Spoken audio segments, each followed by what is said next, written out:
18 horas.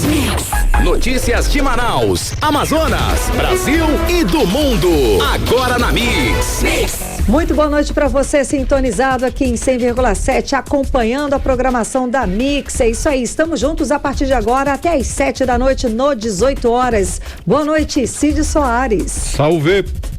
Salve, tamo juntos. E um salve especial para quem nos acompanha também nas redes sociais, no @18horas news. Boa noite, gente. Mix.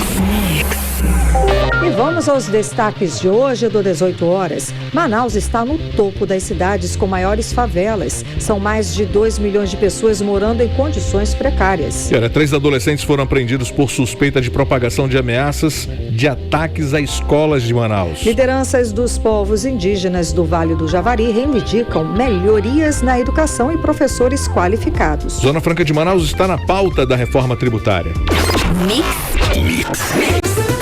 Esses e outros destaques, as informações mais importantes do dia para você agora, no programa 18 horas de hoje, quinta-feira, dia 13 de abril de 2023. 18 horas. E começamos o programa com uma boa notícia. Escuta essa: o preço da gasolina comum caiu para R$ 5,99 em vários postos aqui de Manaus desde as primeiras horas de hoje. A redução é de até 10%, uma vez que vários postos estavam vendendo o litro da gasolina por até R$ 6,59. Uma redução de 60 centavos. 60 centavos aí dá um alívio, né, o Cid Soares? É um alívio bom. Pode ser pouquinhos centavos, mas faz uma diferença aí pro bolso do consumidor, pro nosso bolso, né, A gente Cid? começa já a sonhar e lembrar, né, de outrora, quando tinha uns R$3 e poucos. Olha aí. Mas enfim, como os postos são lentos, né, para reduzir, eu chamo isso de safadeza mesmo, vários deles ainda vendiam a gasolina com preço antigo, ou seja, R$ 6,29 e até mesmo R$ 6,59. O detalhe é que os postos anunciam os novos preços como promoção. É aquela coisa, quando o preço ajusta para cima, eles na mesma hora colocam. Para baixo, não. Isso significa aí que os preços anteriores podem voltar a qualquer momento, Karine. Pois é, gente, promoção essa não tá dando para entender direito, não, né? Bom, para abastecer um carro popular com tanque de 50 litros, o consumidor pagava antes R$330 e agora, com a redução, esse valor caiu para R$299. Uma diferença de R$30, uma boa diferença na hora de encher o tanque, né? É um valor significativo no momento de vacas magras. Falando nisso, o repórter André Meirelles tem mais informações sobre essa redução de preço da gasolina. Vamos conferir, André, com você. O condutor que foi aos postos de combustíveis para abastecer nesta quinta-feira ficou feliz e surpreso ao mesmo tempo. Isso porque, em alguns postos, a gasolina reduziu o preço, saindo de R$ 6,29 para R$ 5,99. A REAM, refinaria da Amazônia, informou a redução a partir desta quinta-feira nos preços da gasolina tipo A em 0,11% e o óleo diesel em 0,15%. Segundo a economista Denise Kassama, após a reoneração dos combustíveis por parte do governo federal, o litro da gasolina teve um aumento de cerca de R$1 em Manaus. Finalmente um alívio para o bolso dos motoristas, né? A REAM, ela informou que a partir desta quinta, ela reduziu em 0,11% o preço do combustível e 0,15% do óleo diesel. Não deixa de ser um alento, né? Cabe lembrar que quando o governo reonerou a cadeia do combustível, ele reonerou em 35 centavos e os postos venderam a gasolina R$1 a mais, né? Então, parte dessa redução é um ajuste e também temos que entender que o dólar está caindo, né? Então, se a cotação do dólar reduz, ela reduz o preço da gasolina em real. A refinaria informou que os preços seguem critérios objetivos, transparentes de paridade internacional e são ajustados e divulgados aos distribuidores semanalmente, seguindo as variações dos preços do petróleo e seus derivados no mercado internacional, além das alterações do câmbio e dos custos de frete do petróleo e insumos para a nossa região. André Meirelles para o 18 horas. Você está ouvindo 18 horas. 3 adolescentes foram apreendidos por suspeita de propagação de ameaças de ataques a escolas em Manaus. Eles usavam perfis falsos na internet sobre terrorismo. Nos últimos 4 dias, o Núcleo de Inteligência e Segurança Escolar da Polícia Civil do Amazonas identificou 25 adolescentes suspeitos de divulgarem ameaças contra escolas de Manaus. A repórter Nathalie Moraes tem os detalhes. Nas últimas 24 horas, a Polícia Civil do Amazonas identificou e apreendeu 3 adolescentes envolvidos na propagação de ameaças e ataques às escolas de Manaus através de perfis de terrorismo na internet. As ações foram coordenadas pela Delegacia Especializada em Repressão a Crimes Cibernéticos, em conjunto com a Delegacia Especializada em Apuração a Atos Infracionais. As investigações iniciaram com o objetivo de identificar os responsáveis pelos perfis que estavam publicando as ameaças às instituições de ensino aqui da cidade. No término dos trabalhos investigativos, a Polícia Civil do Amazonas constatou que se tratavam de 3 adolescentes, com idade entre 13 e 14 anos. Eles foram conduzidos à Delegacia de Atos Infracionais, onde foram apreendidos e poderão ser internados. Os adolescentes responderão pela criação das páginas com dados falsos, pelas ameaças proferidas e pelos atos de terrorismo. Eles ficarão à disposição do juizado infracional. A promotora de justiça e coordenadora da Vara da Infância e Juventude no Ministério Público do Estado, Romina Carvalho, pede aos pais que redobrem a atenção e os cuidados com seus filhos. Para que haja um fortalecimento de políticas públicas nesse sentido e que possamos criar um protocolo onde as famílias, onde os gestores, os professores se sintam aptos a fazer uma escuta ativa dessas crianças, desses adolescentes, para que eles possam procurar ajuda logo no primeiro sinal de bullying, primeiro sinal de admoestação para entrar nesses joguinhos eletrônicos e começarem a participar desses desafios que são feitos e que possam ser afastados de tudo isso para que nem cheguem aqui no juizado. Nos últimos 4 dias, o Núcleo de Inteligência e Segurança Escolar identificou 24 adolescentes suspeitos de divulgarem ameaças contra as escolas aqui na cidade. Os alunos são todos menores e divulgaram ameaças contra colégios nas zonas Norte, Leste, Centro-Sul, Oeste e Centro-Oeste da capital. A Delegacia de Atos Infracionais registrou o boletim de ocorrência e encaminhou os menores de 12 anos para o Conselho Tutelar. Foram gerados 10 procedimentos e os adolescentes responderão por ato infracional de terrorismo. As denúncias também podem ser formalizadas por e-mail, através do escolasegura@seduc.net. O canal garante a preservação do sigilo das informações do denunciante.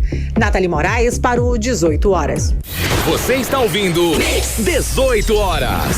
E o Comitê Interinstitucional de Proteção, Monitoramento, Guarda e Segurança Escolar atualizou agora à tarde o número de apreensões. Em todo o estado, 49 adolescentes foram apreendidos, envolvidos em ataques ou na propagação de ameaças de ataques às escolas. Uma parcela dos apreendidos vai responder por atos infracionais análogos a atos preparatórios para terrorismo. Os apreendidos aí foram encaminhados à Delegacia Especializada em Apuração de Atos Infracionais aqui em Manaus e no interior, para as respectivas unidades especializadas. Foi registrado o boletim de ocorrência e instaurado procedimentos para apurar os casos. Os menores de 12 anos foram encaminhados ao Conselho Tutelar. Mix. Entrevista do dia. E finalmente hoje tivemos um dia sem novos casos de ataques ou ameaças de violência nas escolas do Amazonas. Mas governo, prefeitura e escolas da rede privada estão adotando novos protocolos para aumentar a segurança no ambiente escolar. A Secretaria de Segurança Pública do Amazonas reforçou a segurança no entorno das escolas de Manaus. A operação começou na quarta-feira. É realizada nos horários de entrada e saída dos alunos. O momento exige realmente novos comportamentos das autoridades e dos dirigentes das escolas. Cid, o fato é que todos estamos inseguros, com medo. Todos, né, a sociedade como um todo. O ambiente escolar, que deveria ser de aprendizado, de transformação, de qualidade, hoje é sinônimo de medo e insegurança. Para falar mais sobre essa crise, vamos conversar agora com Laura Cristina. Ela é presidente do Sindicato dos Estabelecimentos de Ensino Privado do Estado do Amazonas. Muito boa noite, presidente. Seja bem-vinda ao 18 horas. Olá, muito boa noite. Agradecendo pelo espaço. Acabando de sair também de uma reunião super importante. Aliás, tivemos 2 reuniões agora pela tarde, importantíssimas, e já tivemos aí um avanço com a decisão judicial que acabou de sair. Certo, as reuniões que tratando a respeito desse assunto nos ambientes das escolas privadas, certo? Não só das escolas privadas, né, mas a gente tratando sobre a segurança nas escolas, tanto públicas quanto privadas. Agora, na sua análise, por que chegamos a esse quadro de violência nas salas de aula? Existem algumas causas principais? Tendo em vista que nós estamos realmente também falando sobre isso, né, debatendo sobre esse assunto, e chegamos à conclusão, de uma forma assim também muito ainda superficial, com as primeiras reuniões, de que a gente precisa fazer um trabalho e chamar a atenção das famílias para que elas realmente voltem a ter um controle dos seus filhos, percebam as suas atitudes, se aproximem, construam mais diálogos familiares, né? Então a gente percebe que a grande situação está aí na base familiar. O senhor acha que que houve um relaxamento por parte dos pais? Eu posso te dizer assim que eu não acho não, eu tenho certeza. E se a gente realmente não conseguir chamar a atenção da sociedade para isso, a gente vai entrar nesse ciclo, vai colocar isso como todo ano e a gente vai enxugar gelo, não vai ter nenhum efeito todas essas ações que nós estamos propondo. É preciso colocar os pais nas salas de aula, de repente, não é não, presidente? Exatamente, assim. Certamente seria uma decisão muito sábia. Inclusive, uma das recomendações do SINEP, até gravei um vídeo hoje sobre isso, né, é que realmente as escolas promovam esses diálogos, conversem com os pais, mostrem a importância dos pais estarem no controle, de estarem perto, de estarem acompanhando os seus filhos e não delegarem essa responsabilidade nem para terceiros e nem para a escola. Porque hoje o que acontece é que eles estão delegando a responsabilidade deles para a escola, e a escola faz a parte dela e a parte dos pais. Presidente, como a senhora falou, não é um trabalho que não se restringe somente à rede privada. Portanto, o que está sendo feito para prevenir ataques dentro das escolas? Exato. Eu estou bastante confiante nas ações do plano de governo, até porque estamos integrando esse comitê, né? Mas com relação às recomendações do SINEP, nós já fizemos algumas orientações emergenciais para as escolas e muitas já tiveram bastante iniciativa e atitude, né?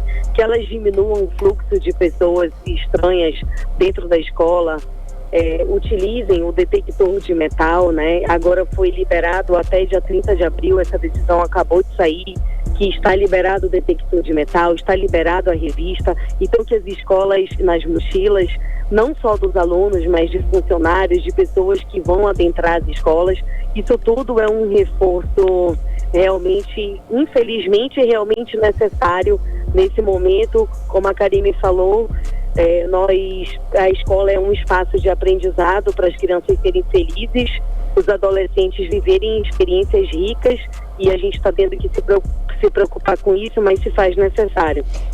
As escolas também, nós estamos batendo muito nessa tecla, que elas promovam, né, diálogos, programas socioemocionais com seus alunos, reunião com os pais, programas para anti-bullying, anti-cyberbullying, para que a gente consiga aí combater esses transtornos.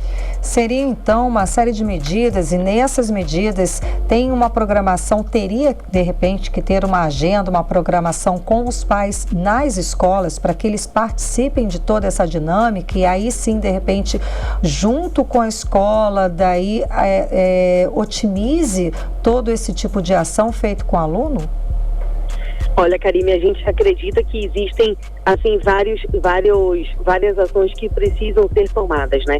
Então, o Cinep, ele está recebendo algumas propostas de segurança que nós vamos atingir todas as nossas escolas para que a gente promova capacitações de agentes de portaria e para que a gente receba pessoas capacitadas para análise de vulnerabilidade de risco, onde as escolas estão inseridas. Então, isso seria uma das ações. E aí, isso a comunidade escolar.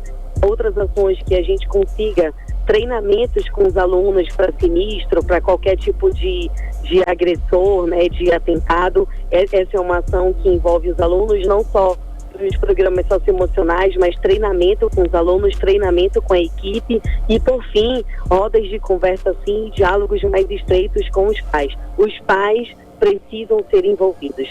Certo, e em todas essas ações para a segurança, o que a senhora acha a respeito da segurança armada nas escolas?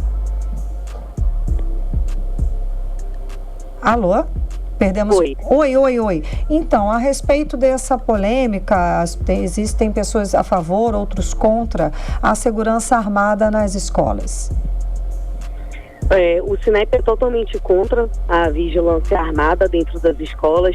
A gente acredita que se a vigilância armada dentro das escolas fosse a única solução, né, nós não teríamos tido nenhum tipo de problema, e na verdade não é, porque muitos dos casos que nós estamos estudando e que nós estamos acompanhando, a situação veio de dentro para fora e não de fora para dentro. Então, nesse caso, a vigilância armada, ela não iria suprir todas as demandas que nós estamos tendo conhecimento.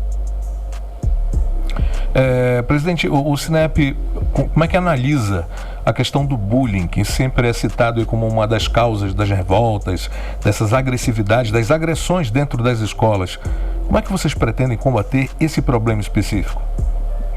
O bullying, rapidamente, assim, só contextualizando, ele pode vir tanto de dentro de sala de aula, como até, muitas das vezes, a própria família, né, fazer bullying com aquele adolescente, com aquele indivíduo. E ele realmente é muito traiçoeiro, né? Ele acontece do nosso lado, na nossa frente, a gente não enxerga. Ele tem essa característica velada.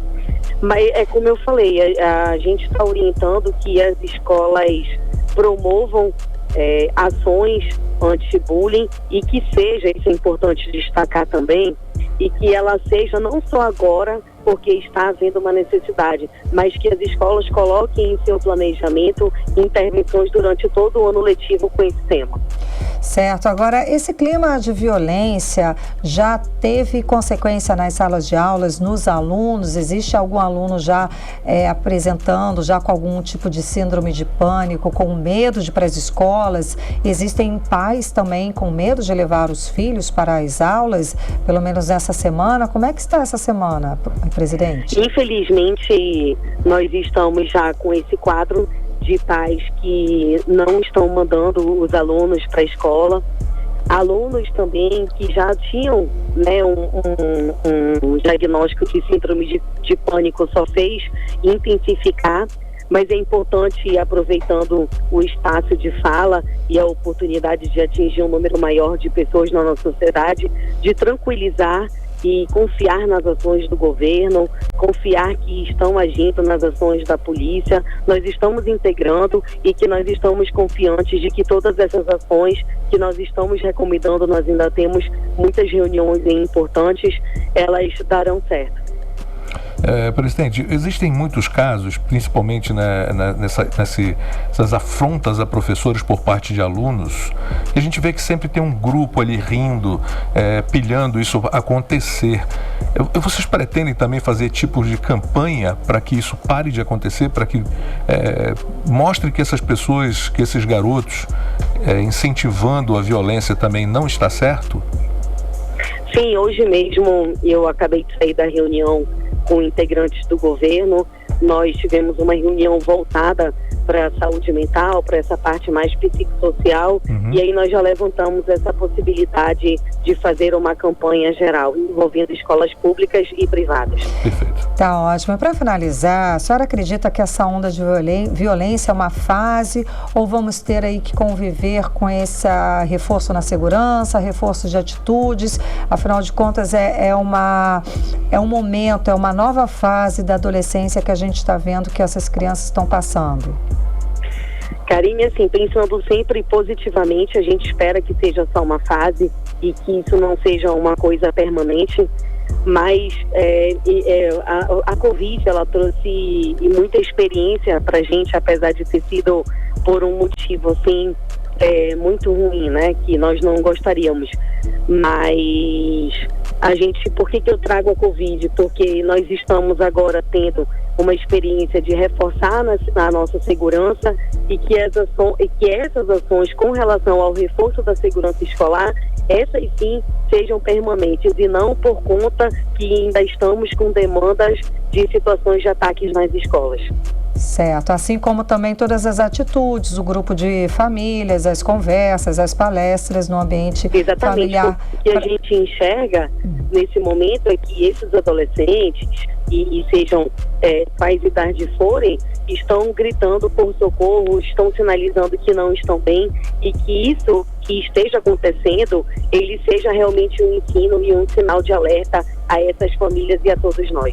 Tá ótimo, muitíssimo obrigada pela sua participação. Eu sei que sua agenda é corrida hoje, então, mais ainda. Muitíssimo obrigada pela sua participação conversando com a gente hoje aqui. Tudo bem. Uma ótima noite e bom trabalho. 18 horas. Conversamos com a Laura Cristina, ela é presidente do Sindicato dos Estabelecimentos de Ensino Privado do Estado do Amazonas. Agora 6 horas e 22 minutos. Cid. Pois é, ainda falando sobre violência nas escolas, o Sindicato dos Trabalhadores em Educação do Amazonas faz amanhã, sexta-feira, um ato pela paz na educação.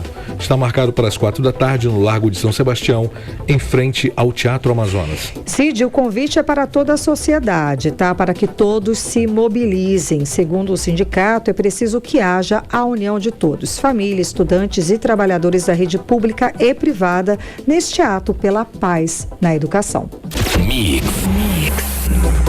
E 2 das maiores cidades da Amazônia estão se transformando em grandes favelas. Belém, que já é a capital mais favelada, mantém mais da metade, 55,4% dos habitantes vivendo em favelas. Manaus aparece em segundo lugar, com 53% da população abrigada em habitações precárias, sem acesso a serviços públicos básicos, segundo dados coletados pelo censo do IBGE.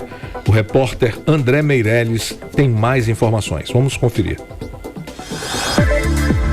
As 2 maiores cidades da Amazônia estão se transformando em grandes favelas. Belém do Pará já é a capital mais favelada da região. Ela mantém mais da metade, sendo 54,4% de 1,5 milhão de habitantes vivendo em favelas. Em segundo lugar aparece Manaus. Sua população é 60% maior, com 2.200.000 pessoas. Grande parte, 53,3%, estão abrigadas em habitações precárias, sem acesso a serviços públicos básicos. O quadro da crescente favelização urbana será apresentado pelo IBGE nos próximos dias, com base em novos dados do novo Censo Demográfico do Brasil. As avaliações preliminares mostram que entre as 5 capitais mais favelizadas, 3 são do Nordeste brasileiro. Salvador lidera com 1.200.000 habitantes, sendo 42% do total. Na sequência, aparece São Luís e Fortaleza. O avanço da degradação social e urbana nas principais cidades espelha as últimas 3 décadas de estagnação econômica do país.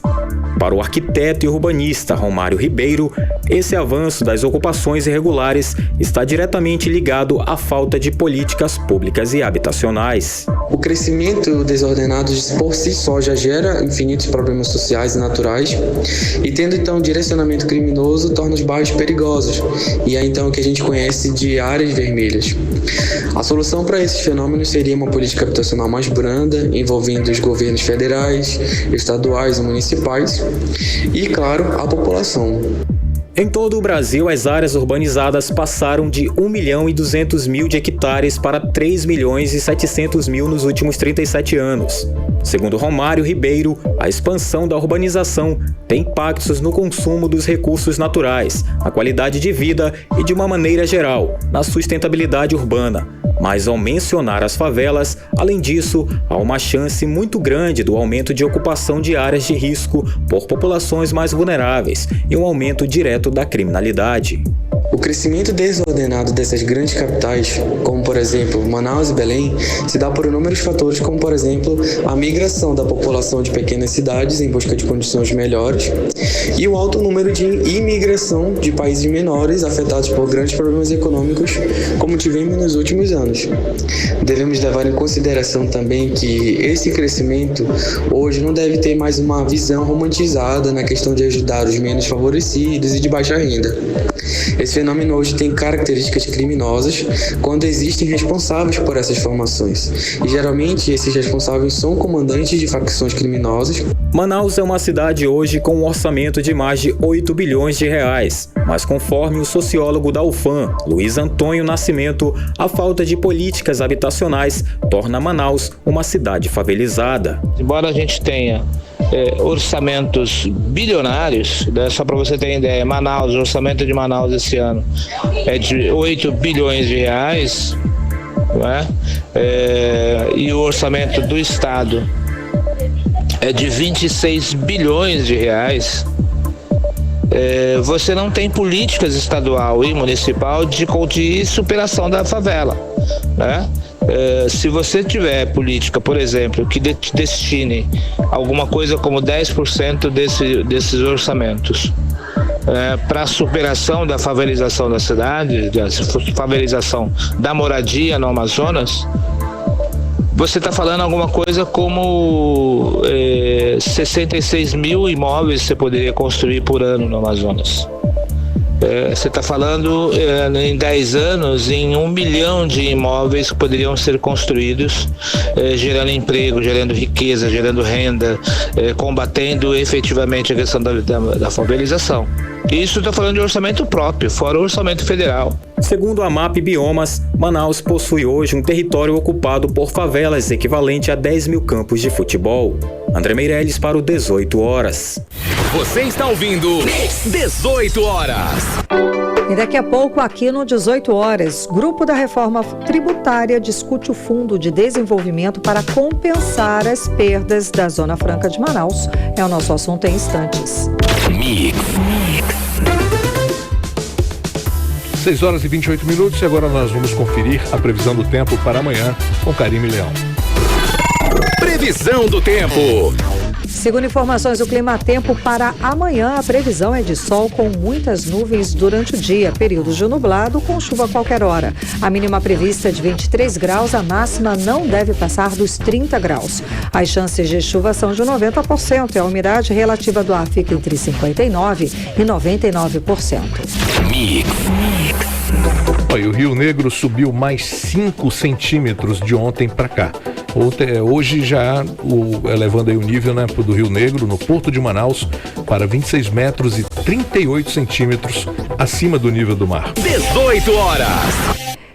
Lideranças dos povos indígenas de aldeias do Vale do Javari, no interior do Amazonas, estão em Manaus para reivindicar melhorias na educação e professores qualificados. A situação na região é de total abandono pelo poder público. Professores aproveitam casas abandonadas para dar aula, com os alunos sentados no chão.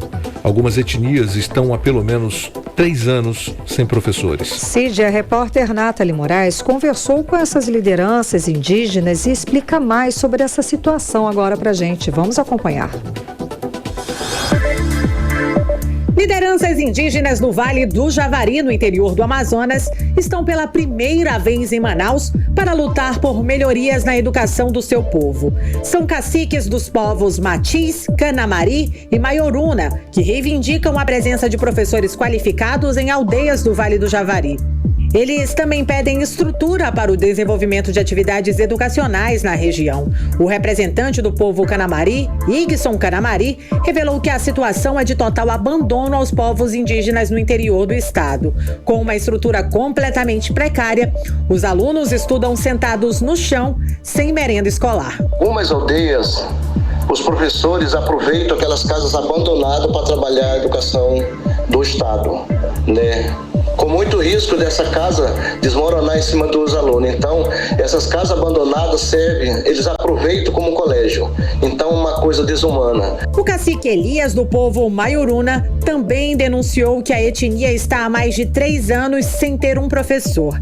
Ele pediu uma audiência com os deputados estaduais e com o próprio governador Wilson Lima. Estamos há 3 anos sem professor no Vale do Javari, principalmente o povo Maioruna.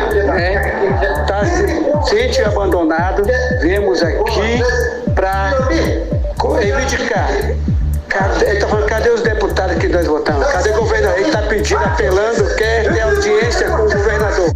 O líder indígena Igson Canamari reivindica para que o Estado cumpra a sua função de levar a educação de qualidade até os povos indígenas. Eles já não aguentam mais a situação de abandono. Há mais de 20 anos, né, a nossa educação está sendo fragilizada, né? E os indígenas, os povos indígenas já não aguentam mais, né, ver seus filhos saindo de suas aldeias, buscando alternativa na cidade de Atalaia do Norte, no qual está existindo muita prostituição, consumo de droga, alcoolismo, e isso está danificando todas as aldeias. Então, a reivindicação deles é que o Estado faça, de fato, cumpra a sua obrigação dentro das aldeias, que é de levar a educação de qualidade diferenciada. Em nota, a Secretaria de Estado de Educação afirmou que o repasse da merenda escolar para as escolas da rede estadual de ensino da região está ocorrendo normalmente, seguindo o cronograma de atendimento da Secretaria Estadual. Quanto à situação da infraestrutura, a Secretaria disse que as denúncias são referentes às escolas municipais. Já em relação aos professores, as vagas em aberto já estão sendo preenchidas por meio de uma convocação do processo seletivo simplificado. Nathalie Moraes para o 18 horas. Você está ouvindo 18 horas. Agora 6h32. Olha, o coordenador do Grupo de Trabalho da Reforma Tributária, deputado Reginaldo Lopes, deu detalhes sobre o Fundo de Desenvolvimento Regional, que vai compensar as perdas da Zona Franca de Manaus nessa reforma tributária. Pois é, Cid, para falar mais sobre o assunto, como isso tudo vai funcionar, vamos chamar agora o nosso correspondente em Brasília, o jornalista Carlos Eduardo Matos. Cadu, muitíssimo boa noite. Cadu, chega junto. Então, olha aí o que a gente estava falando, né? Se tem uma medida compensatória, porque vai ter algum tipo de prejuízo. Cadu, explica pra gente, será que essa medida compensatória de alguma forma tranquiliza a Zona Franca de Manaus? Boa noite. De maneira alguma, Karime. Boa noite para você, boa noite, Carlão, boa noite, ouvintes do programa 18 horas. Essa história de Fundo de Desenvolvimento Regional, a gente falou sobre esse assunto aqui ontem, é a nova sacada do governo federal para tentar compensar perdas do Amazonas com a reforma tributária. Ou seja, o governo entraria com recursos para recompor a arrecadação do estado do Amazonas, investindo em outros potenciais econômicos além da Zona Franca, como turismo e biotecnologia. Quem falou sobre essa alternativa de criar um fundo de desenvolvimento regional foi, como você disse, o coordenador do grupo de trabalho da reforma tributária, o deputado federal Reginaldo Lopes, que vai estar aí amanhã participando dessa visita técnica. Vai ser bom a gente perguntar direitinho sobre essa situação, né? Eu conversei com ele aqui em Brasília, então vamos ouvir na íntegra a fala dele sobre essa questão do Fundo de Desenvolvimento Regional. Vamos ouvir. Pelo que a gente tem entendido até com a sua fala, é que não é só a Zona Franca, vocês querem valorizar outros potenciais, ou seja, criar novas fontes. O fundo Fundo de Desenvolvimento Regional, ele tem uma característica importante, porque permite potencializar vocações, ou seja, né, você pode levar em consideração aquelas características específicas de cada região. Não é necessário as regiões entrarem num conflito fiscal, muito pelo contrário. De ser uma relação federativa de concorrência, submissão, de competição, você pode ter uma nova relação federativa de cooperação. Né? É nesse sentido que a gente aposta muito na criação do Fundo de Desenvolvimento Regional. Tem que criar qual será o modelo, né? Qual é o modelo para a Zona Franca de Manaus, né? Como é que a gente vai potencializar esta região e o seu desenvolvimento, né? Mas é bom lembrar que tem de incentivo à Zona Franca será garantido nessa transição, né? Para além da garantia da transição, que hoje está prorrogada até 2073, é evidente que nós vamos ter que criar um outro programa que possa potencializar as características. Lá é uma região ímpar do ponto de vista da biodiversidade, ou seja, da economia verde, da economia do século XXI, que você tem ali muitas potencialidades. Então tem que ser pensado, né, um programa e ter garantia que vai ter os investimentos através desse Fundo de Desenvolvimento Regional. 18 horas. A gente ouviu a fala do deputado federal Reginaldo Lopes, coordenador do Fundo de Trabalho da Reforma Tributária na Câmara. E, Cadu, quanto mais a gente escuta, mais a gente tem certeza que eles não têm ideia do que seja o modelo econômico da Zona Franca de Manaus para o Estado e muito menos convence a respeito dessa medida compensatória, não é não? Isso mesmo, à medida que o tempo passa, eles vão criando alternativas mirabolantes, né? O governo federal, que desconhece a Zona Franca, vai criando medidas de forma desastrosas, né? De maneiras impensadas, inclusive sem o aval da bancada do Amazonas, sem o aval da equipe técnica do Amazonas. Parece que não estão ouvindo os técnicos do Amazonas, essa é a impressão que dá. Eu venho conversando com o deputado Reginaldo Lopes já há alguns dias, né, desde o começo do grupo de trabalho. Eu venho acompanhando não só as falas dele, mas também as falas da bancada do Amazonas, e a gente tem visto que não tá unido, a coisa não está bem alinhada entre os dois pontos, né?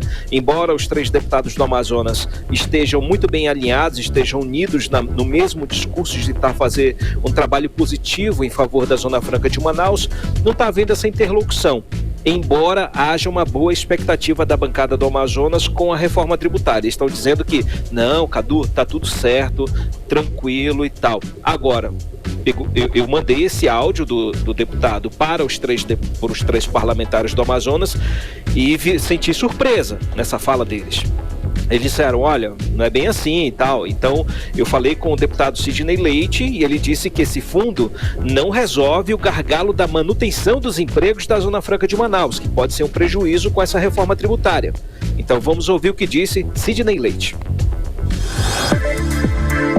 A ideia desse fundo é para aqueles estados, né, que não conseguem ter o equilíbrio da receita, certo? Poderem criar atividades alternativas econômicas. Nós teríamos aí a compensação do repasse para os estados e municípios que perdem receita, mas também uma perspectiva de desenvolver outras atividades econômicas, né? Ressaltando que isso não é uma proposta para atender o Amazonas, ela é uma proposta no geral. E essa, particularmente, é uma preocupação que a gente faça a conta para que esses fundos possam fechar e ter efetivamente seu resultado. No caso do Amazonas, eu particularmente tenho uma preocupação que transcende a isso. O modelo Zona Franca de Manaus, o principal ativo dele é a geração de emprego e renda, né? E isso é algo que nós não podemos abrir mão, haja vista as dificuldades e as desigualdades sociais que nós temos no estado e na região. 18 horas. A gente acompanhou agora a fala do deputado federal Sidney Leite, membro do grupo de trabalho da reforma tributária na Câmara, a respeito de todas essas manobras, esses projetos e propostas para a Zona Franca de Manaus, Cadu, para o Estado, né, como modelo econômico para compensar a Zona Franca de Manaus. Isso, não é só a Zona Franca que está em jogo, viu? Importante a gente frisar. Tem a questão da arrecadação estadual. O estado do Amazonas pode perder bastante dinheiro com essa reforma tributária, não só a questão da Zona Franca. Por isso que talvez o deputado Reginaldo Lopes esteja elencando aí esse fundo regional, né? Que só faltou combinar com os russos, né? Não disse nada para os deputados do Amazonas. Eu também falei com o deputado Saulo Viana, que ele disse a mesma coisa, resolve a questão da arrecadação, mas não resolve a manutenção dos empregos, entre outros problemas regionais. Eu também tentei falar com o deputado Adair Filho, mas não tive resposta até o momento. Ele estava em viagem de volta a Manaus, né? Mas o fato é que esse novo elemento, esse tal Fundo de Desenvolvimento Regional, Karine, pode se tornar lá na frente um impasse entre o governo federal e o governo do Amazonas. Então vamos seguir acompanhando para ver se vai ser realmente, vai ser criado um fundo regional especial, como disse o deputado Reginaldo Lopes. Karine, Cid. Ricardo, como é que vai ficar a situação das escolas cívico-militares no governo Lula? Olha, o Cid, ontem na Câmara dos Deputados, durante uma audiência pública, o ministro da Educação, Camilo Santana, disse que o programa das escolas cívico-militares não vai ser extinto no governo Lula, mas também não vai ser prioridade.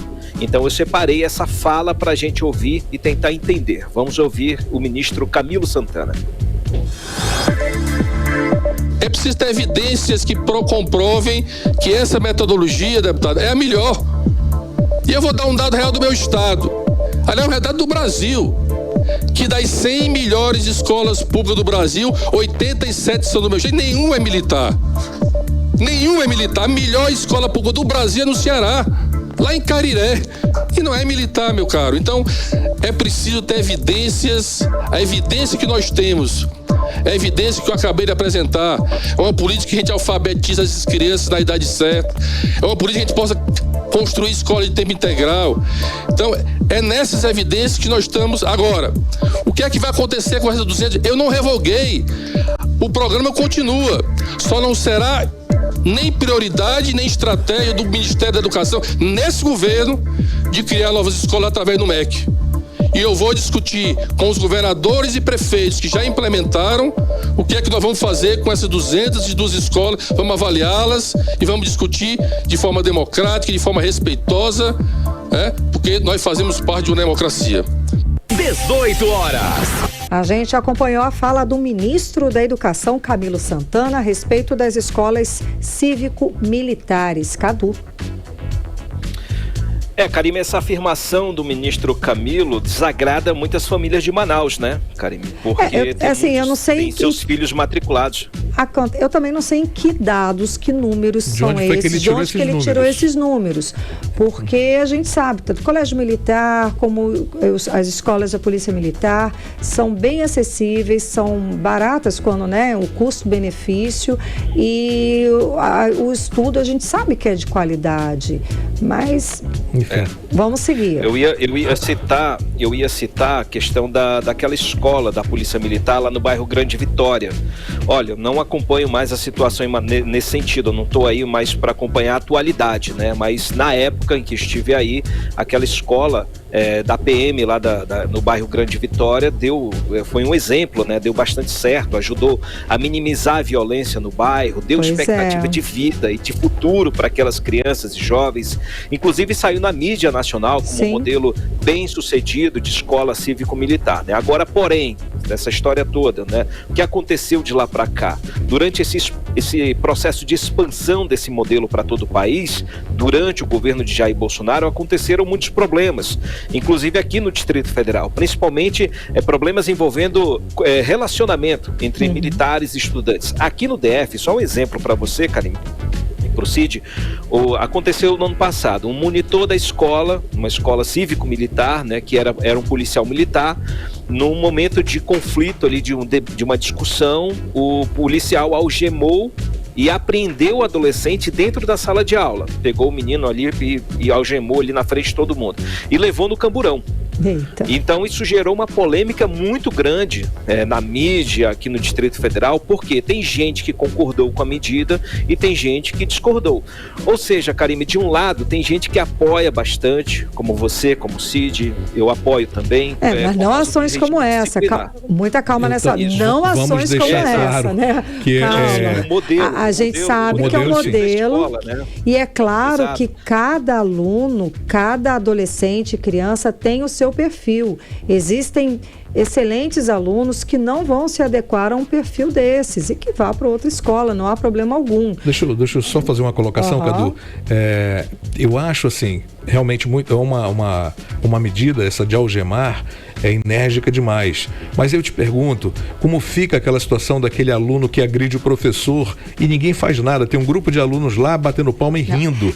Mas assim, são duas ações. Mas não justifica. Não justifica, evidente. Claro, não justifica, lógico. Mas enfim, vamos seguir daí, senão esse debate vai longe, né? Exatamente, é um debate muito grande, né? Mas o que eu quis dizer foi exatamente sobre o modelo de escola cívico-militar que eu apoio, assim como você e Cid, né? O modelo que foi implantado em si. Acontece que de lá para cá, desde a sua implantação desse modelo que foi expandido para o país, o regime de disciplina militar bateu de frente com a realidade das escolas. Então houve muito conflito nesse processo, né? E esse impasse, inclusive, Karime, chegou às secretarias de educação, a questão administrativa.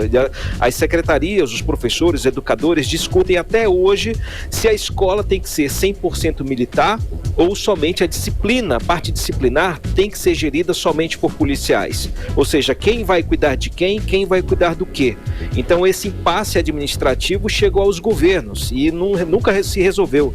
Então são várias questões como essa que a gente abordou aqui que aprofundam ainda mais esse debate. E o atual governo já vimos que não apoia as escolas cívico-militares. Então em todo o país elas são 212 escolas, corresponde a 0,28% do efetivo de escolas públicas em todo o país, que são 138 mil unidades escolares. Ou seja, essas escolas, Karime, correm o risco de terem os recursos congelados pelo MEC. E aí a maioria dos gastos vão cair nas costas dos governos estaduais. E a gente já sabe que quando cai no governo estadual, aí fica bem difícil sem o apoio do governo federal, né? Karime, Cid. Obrigada pelas informações, Cadu. Boa noite, bom trabalho. Tchau, tchau. Até amanhã. Boa noite, querido. Valeu, gente. Um abraço. Tchau. 18 horas. Bom, daqui a pouquinho, no 18 horas, chega em Manaus amanhã o grupo de trabalho da reforma tributária. Na agenda, aula sobre o modelo econômico Zona Franca de Manaus. É o nosso assunto em instantes. E o IBAMA apreendeu 3.000 cabeças de gado em áreas embargadas nos municípios de Lábrea e Manicoré, aqui no interior do Amazonas, e no Pará, no município de Pacajá. Todos os proprietários rurais notificados descumpriram embargos, caracterizando novo crime ambiental. O valor do rebanho apreendido pode superar 10 milhões de reais. Segundo o IBAMA, as áreas com descumprimento de embargo são usadas como pasto por criminosos. Vamos conferir detalhes na reportagem de André Meireles. O IBAMA realiza desde o início de abril a operação com foco na apreensão de gado criado em áreas já embargadas por desmatamento ilegal na Amazônia. Todos os proprietários rurais notificados descumpriram embargos, caracterizando o novo crime ambiental. Até o momento, 27 pessoas receberam notificações determinando a retirada do gado dessas áreas, que totalizam 25 mil hectares. O objetivo do embargo é possibilitar a recuperação da floresta. Caso as irregularidades permaneçam, serão aplicadas novas autuações e os rebanhos poderão ser apreendidos e destinados a programas sociais. Em 3 áreas desmatadas, foram apreendidas até esta quinta-feira cerca de 3.000 cabeças de gado, consideradas produto de crime ambiental.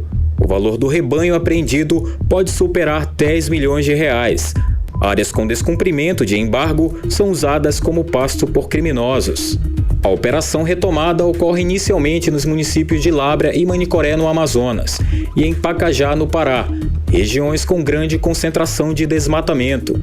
Conforme o presidente do IBAMA, Rodrigo Agostinho, em 2022 foram desmatados 117 mil hectares dos 3 municípios. Municípios como Lábrea, Manicoré, Pacajás, no Pará, somam aí 117 mil hectares de floresta no chão no passado.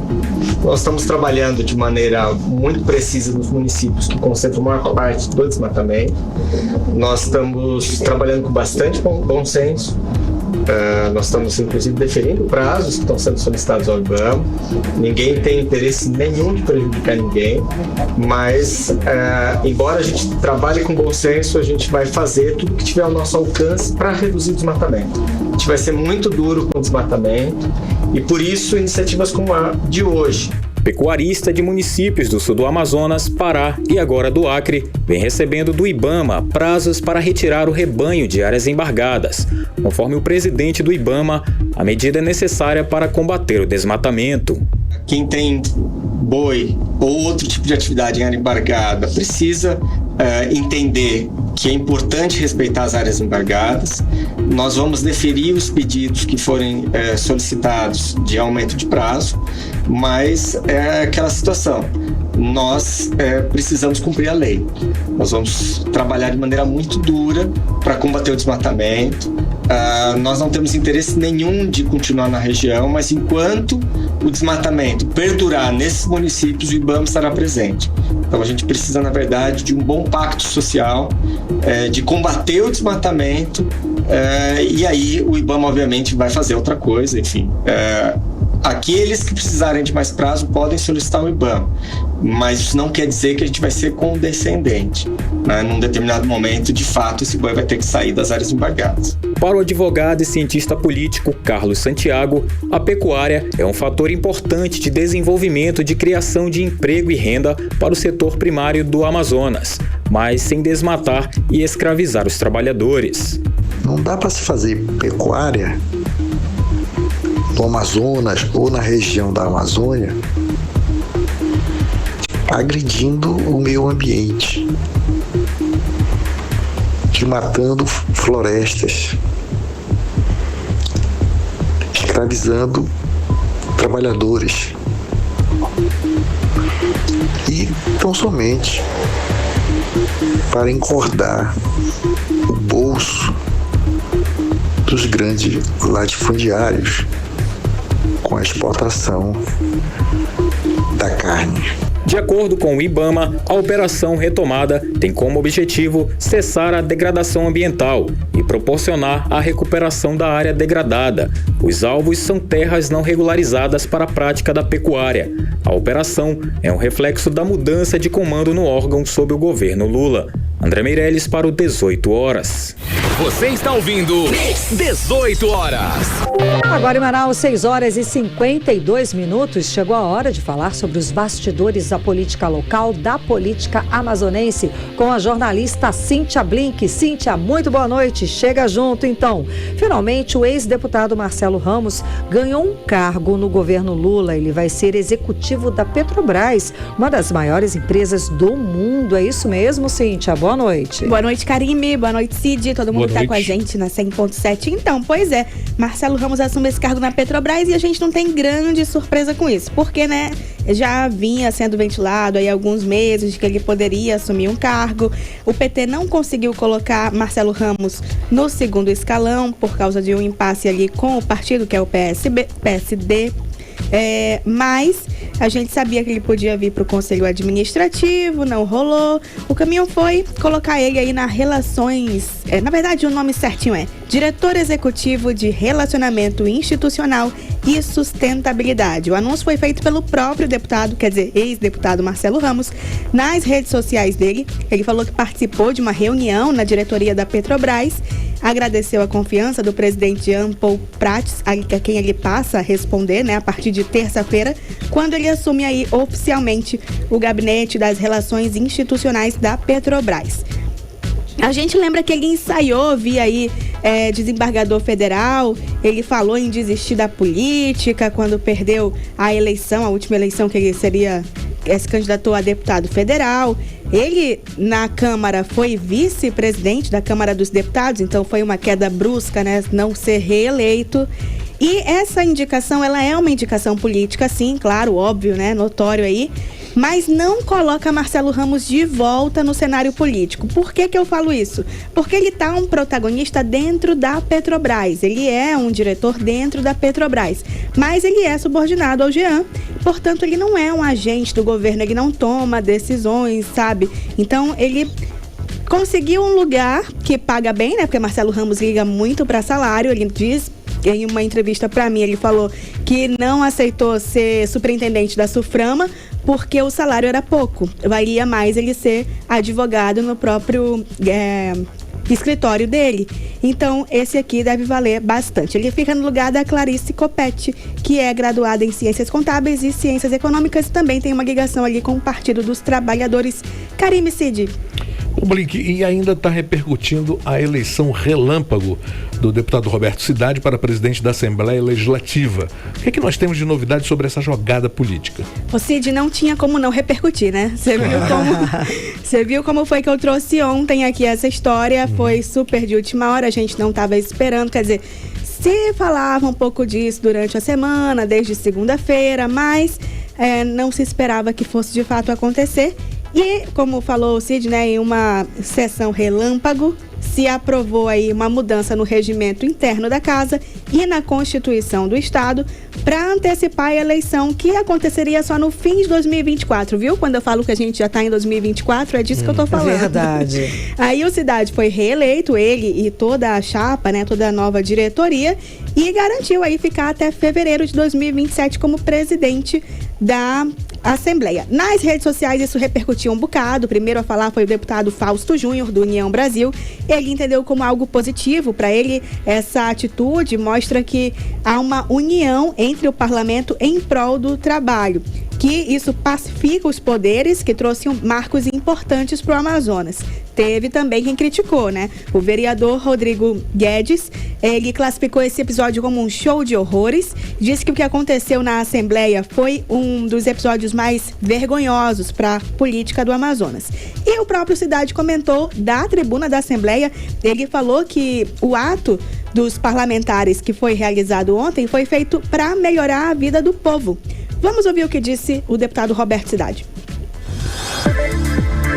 E quero dizer para a população do estado do Amazonas, nós fizemos o que vocês nos outorgaram. Nós fizemos o que nós achamos o que é melhor para esse poder legislativo.